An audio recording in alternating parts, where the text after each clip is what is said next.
Opo, magandang gabi, magandang umaga, magandang tanghali kung nasaan panig kayo ng mundo, ha? Ayun, may bago, tanghali daw. Okay po. Ano kaya ang ating makukuhang reading for today? Today po is Thursday, ayan.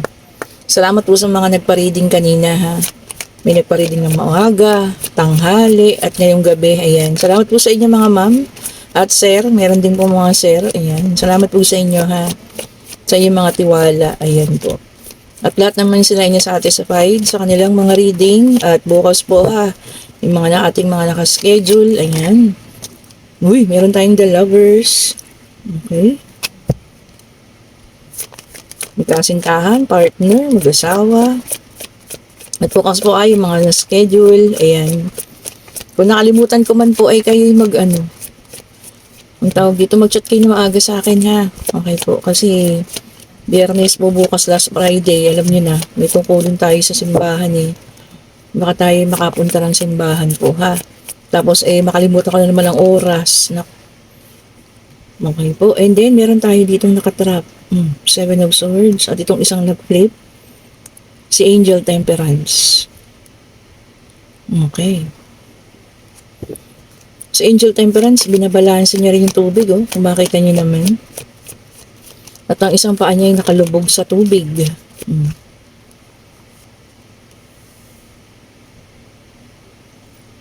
And may nakita ko ritong sumabog na bulkan ha. Ingat po tayong lahat ha. Medyo kinalabutan tayo dito na naman. Kagaya nung nakita natin yung tubig nung nakaraan na. So ayun ha. Mayroon sumabog na bulkan. So ingat-ingat po ang lahat ha. Lalo na kung malapit kayo sa mga bulkan po. First time ko nakita yun. Okay po. Mag-ingat po tayo ha.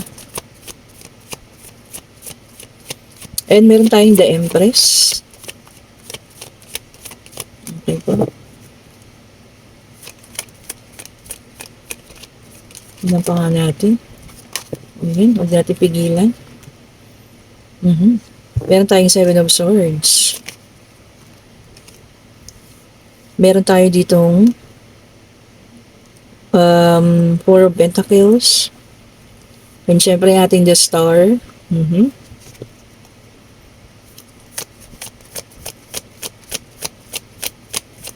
Tignan pa nga natin.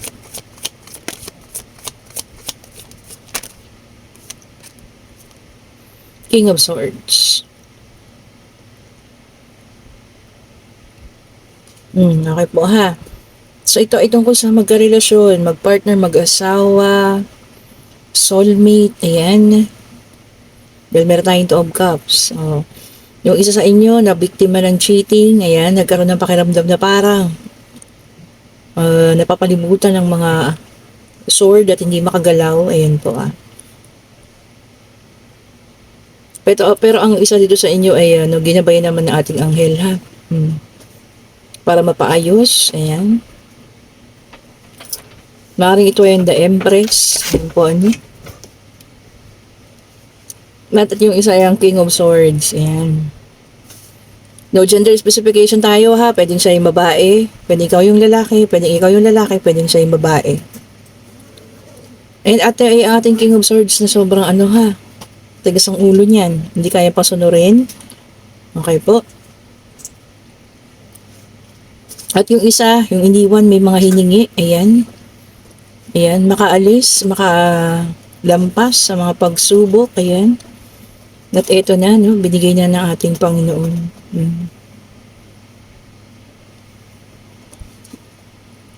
Kaya lang kung sino pa yung nag-cheat, itong ating King of Swords, ayan. Siya pa yung tawag yan, matapang. Nag-cheat na siya, niloko ka na niya, kinuha, siguro financially, ganyan At ngayon, kung ano pa yung sinasabi sa'yo. Binabackstab ka pa sa ibang tao. Ha? Okay po. Maaring sa mga kakilala ninyo, ayan. Sinasabi kung gaano kasama yung ugali mo, ganun. Kaya ito feeling hindi ka makagalaw. Parang nahihiya ka sa mga tao o sa mga sasabihin nila, paano kung maniwala ito sa King of Swords na to. Kita mo tapang-tapang ng mukha. Tignan nyo Cheater ka na nga. Kung ano-ano pang pinagsasabi mo sa kanya. Sisiraan mo pa, sisirain mo pa ng husto. Hindi po siya makamove on. Ayan. Dahil sa inayawan nyo na siya ha. Dahil talagang totally binitawan nyo na. Hindi po makamove on ng taong ito. Ay, nako. Ano lang eh. Nako, talaga naman. Pero wag ka pong mag-alala ha. Kasi lahat naman ng hinihingi mo sa Diyos, ayan, ipagkakaloob po sa'yo. At di man maglalaon, aalisan at maaalisan mo tong taong to. Itong taong cheater na yan ha. Yun nga lang po, siya na yung may pagkakamali, siya na yung nakagawa ng mali. Kung ano-ano pa yung pinagsasabi sa mga tao, sinisiraan ka pang pilit. Ayan, ako gaya niya nasa komunidad. Dahil siyang dala, baon na kung ano-ano mga kwento sa mga kakilala nyo, kaibigan. Chismis. Okay po. So, ingat-ingat po tayo ha. Ingat din tayo sa mga taong ating patutuloyin sa buhay at sa puso natin. Ano. Akala mo, nung magkasama kayo ubod ng bait, ayan, lumabas ang tunay na kulay. Kaya naman po pala, so lumabas ang the devil, which is an earth sign. Kumbaga, may pagkabaliw sa inyo ang taong ito. Ano ba yung baliw? Addicted. Ganun po, ayaw niya nang wala ka sa tabi niya. Ayaw mo, pero ginawa mong sinaktan mo. Anong gusto mo gawing manhid yung tao? Wala, gigigil po ako ha. Charo. May isa sa aking of swords eh. Diba? May mga tao po talagang ganyan ha. Narcissist, manipulative. Ikaw pang may ganang magdala-dala ng mga kung ano-anong kwento. Ayan kita niyo naman, bit niya yung mga kwento. Pero wag ka ha, siya tong may mga kinuha mo sa inyong financial. Ikaw naman, dahil mahal mo, tinulungan mo. Okay po, talagang the lovers ito ha. Maaaring dati kayo mag-asawa, magkarelasyon, magka-live-in partner, ayan.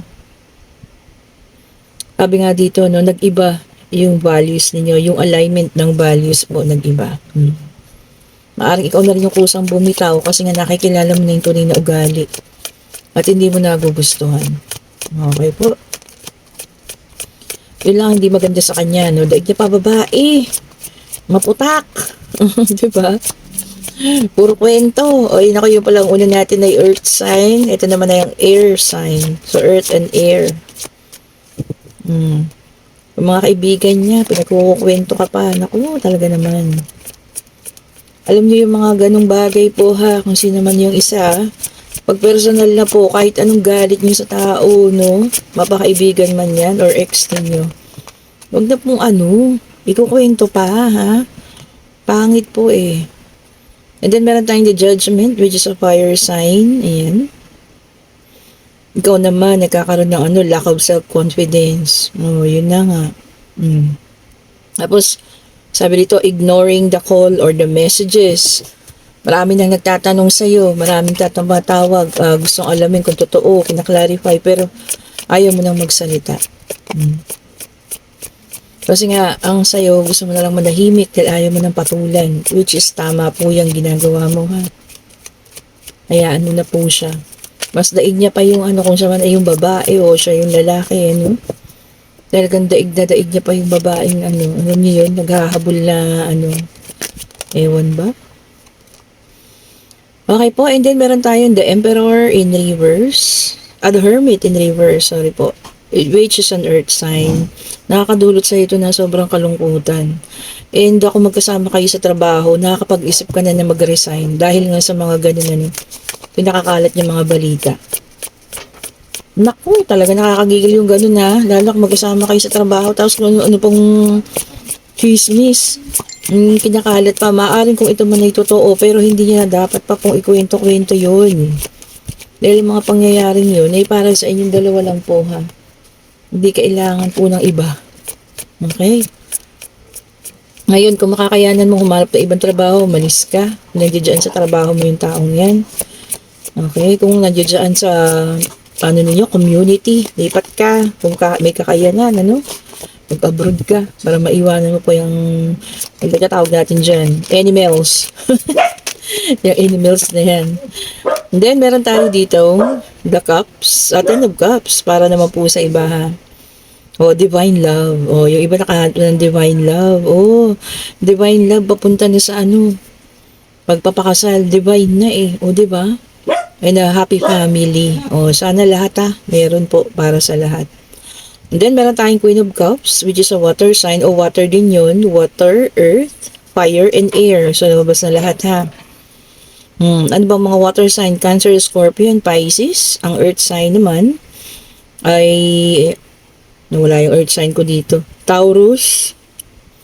Check ko lang ha. Ayun, Capricorn, Taurus, Capricorn, and ano yung isa? Virgo, nakalagay. Tama ba? Oo, tama. Nandito tayo sa Queen of Cups, which is a water sign. Yung iba talaga gusto lang ng ano, kalmado. Gusto mag-heal emotionally. Ayaw na po talaga. Ayaw nang pumatol. Bahala ka, magpuputa ka dyan. Parang siya, no? Basta ako mag-healing. Oh, diba? Dead man na lang kayo. Ganun talaga yung mga taong ano na, mature enough, nagising, ano? Ayaw nang pumatol. Hinayaan na lang. Oo nga, hayaan nyo siya dyan. Ang dami-dami niyang kwento. Wala namang wenta. O, di po ba? Kasi alam mo naman sa sarili mo yung katotohanan. Ayan po, no? Kailangan hindi maganda, no? Kung kailan nagtapos na, saka kayo, di ba? Kukwentuhan ng mga ganyan-ganyan. Pangit po, ha? Pangit po. Sana yung mga relasyon na magtatapos, peaceful lang. Di ba po, no? Para mas madaling makamove on. And then, meron tayong Two of Wands. Yung iba sa inyo, focus sa personal goals. Ayan. Merong gustong patunayan, gumagawa ng aksyon dahil may gustong gawin sa buhay. Ayan po ha. Ayan po ay fire sign. Ayan. Two of Wands in reverse. So ayan ko ano may mga personal goals ninyo ha. Sana po ay inyong pagtagumpayan yan. So gusto nyo bumili ng bahay, gusto nyo makakuha ng unit ng condominium. Ayan. Mamuhay ng tahimik. Wala naman pong masama. Especially kung paglago mo yan at wala kang naapakan at nasisirang tao. Ito may bumagsak, dalawa. Yung una is Nine of Wands, ayan, which is a fire sign. Courage, tapangan. Para nga naman kung ano yung mga iniisip ninyo ha, kailangan magawa ninyo. Lakas ng loob at tapang lang daw po. And being resilience. Sabi rin dito, yung iba magkakaroon na ng boundaries. Tama naman. So, sa mga susunod na relationship, lagyan na ng boundaries po, ha? And then, meron tayong the Empress, which is an earth sign. Okay po. May papasok na abundance. Abundance na ang dala ng ating the Empress, ha? Sino ba ito? Baka may paglaguna, no? May potential na business na ginagawa. Ayan, kung ano man yan.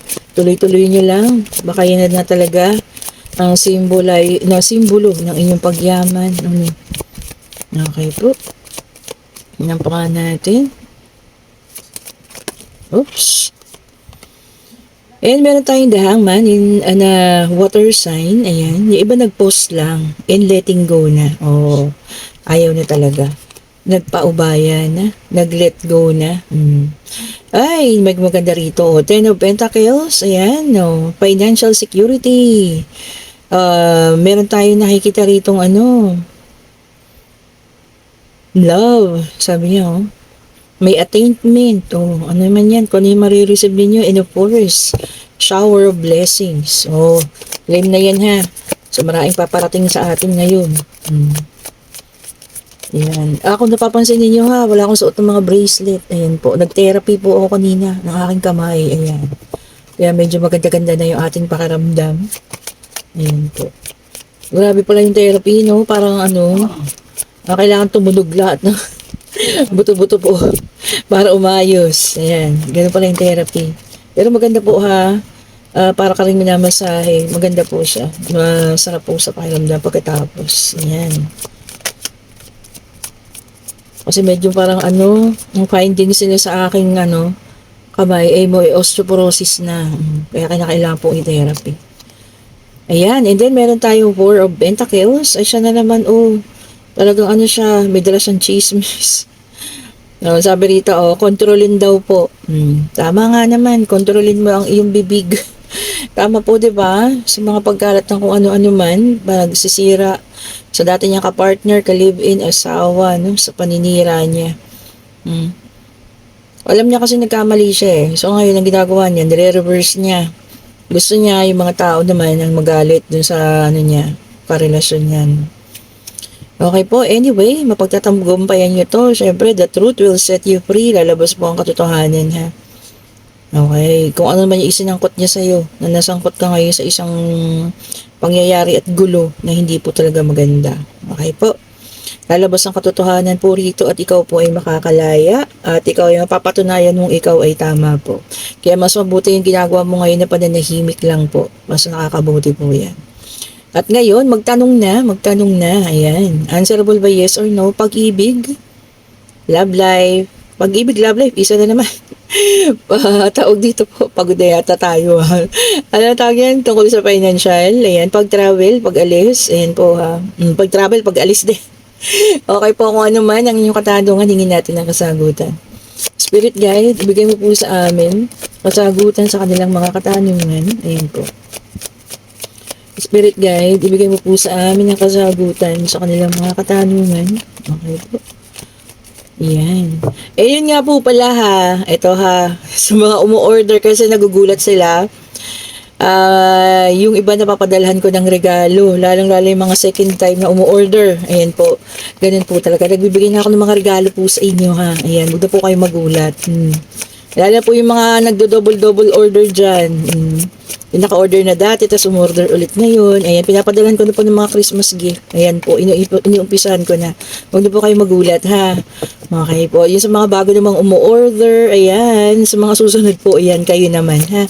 Lalo na kung mag-second time order po kayo. Ayan, at pagbasensya niyo na ang ating munting nakayanan ha. Sana magustuhan ninyo. Ayan, nag-uumpisa na tayo. Kasi po hindi ko kakayanin ng isang bultuhan. Kaya po nag-uumpisa na ako magpamigay sa mga lagi nag-order sa akin. Ayan, ipapadala na ako. Ayan po, no.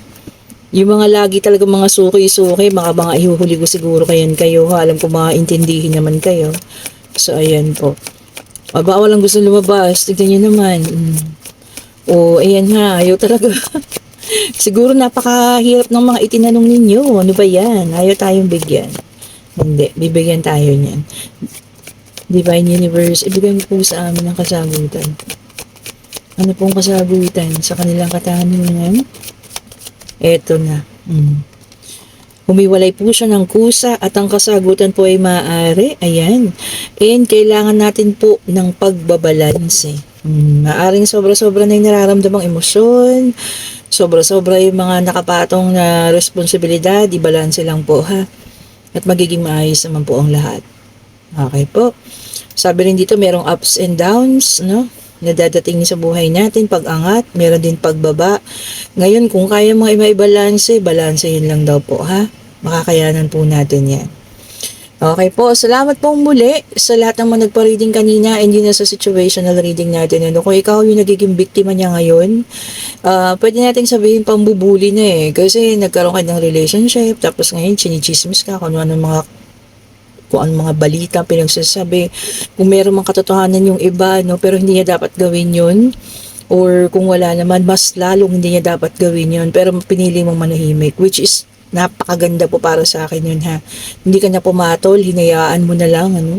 Maganda po yan. Tama po, manahimik ka na lang po muna. At alam mo kung bakit? Kasi yung katotohanan po ay lalabas. Ilalabas unang Divine Universe yan. Kahit na medyo magtagal man yan, pero ang katotohanan po ay lalabas. Hindi po yan mananatiling nakasarado o ano man. Pero yan po ay lalabas. Malalaman ng tao kung sino yung gumagawa lang ng kwento. Okay po. Thank you so much po ha. And sa lahat po na may gusto ng ating mga merchandise. Ayan.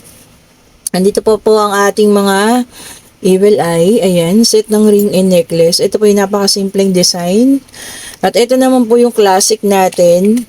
Ayan. Napaka-classic. Maganda rin. Marami rin bumibili ng classic kasi ang ganda ng pendant. And of course, meron pa rin po ang ating jade. Ayan, no? Ito yung isang jade natin. Original jade po yan.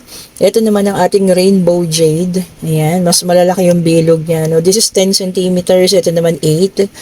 And meron po tayo ulit dito ang ating black tourmaline. Ayan. With evil eye, ayan, turns negative energy into positive, at ang aventurine para sa mga relasyong gustong maayos, ayan. Hindi lang naman sa love ha, pwede rin yung sa family, kung gusto niya maayos ng takbo ng relasyon ng pamilya ninyo, baka man puro away, ganyan, ano. And then, meron din tayo ditong amethyst, ayan, ang ganda ng ating amethyst, no. Lalo na po ngayon ha, yung mga bagong dating na amethyst, napakagaganda, no. Meron nga isang bumili sa akin, si Madam. Oo, nagulat siya kasi iba na yung, iba kaiba po kasi dito, yung mga naipapadala ko na kasi ito nga hindi po palitan. Pero yun po kasi mas malalaki na, 10 centimeters na po, ang lalaki niya. At ang gaganda po ng quality. Nagulat si Madam kasi ang ganda nga po. And of course, meron din tayo ditong para sa love, ang tawag dyan, rose quartz. Okay po. And ang ating black rose tourmaline. Ito lang talaga hindi natin makuha yung malalaki kasi napakamahal po ng black rose tourmaline ha. Napaka-powerful kasi naman. And meron pa rin tayong combination. Ayan. At syempre, wala lang kailangan patunayang citrine. O yan, ma'am, hindi ka pa po nagme-message sa akin ha. Yung nagsabi nung nakaraan sa comment section na nagbabalak pa lang mag-order pero meron nang na-receive. Nagkapera na agad, no? Nagkaroon na ng financial stability. Message ka sa akin, ma'am, ha? Yung regalo mo po, papadala ko sa'yo. Kailangan ko yung details mo, ma'am. And syempre, meron tayong tiger eye. Ayan. So po. Ang tiger eye naman, pinapakita niya sa'yo, no? Kung ano yung mga intention ng mga tao sa'yo. Kasi wisdom and clarity ito. Mas matalino ka, mas wiser ka, ganun po ano. At kung nagugustuhan niyo ating reading, pa-like, pa-share, pa-subscribe, and hit the notification bell po ha, para lagi tayong updated sa mga bagong videos na akin nire-release. Ayan po. Maraming salamat po ulit sa inyong lahat, ano. Ayan, 6,000 plus, ayan. Way to go sa 7,000 plus po, ayan. Ayan, sa lahat po ng gustong mag-order ngayon, ako po yung makaka-chat ninyo, ayan. I-click nyo lang yung link, lagi nandiyan sa comment section po ha. Have a great day po. Stay safe. Happy Thursday po. At bukas kung matuloy ako sa kaya po, isasama kong lahat kayo sa ating mga panalangin ano, na maging maayos yung sa financial, sa love life, kung ano man po yan na pinaproblema ninyo. Bye-bye po sa inyong lahat.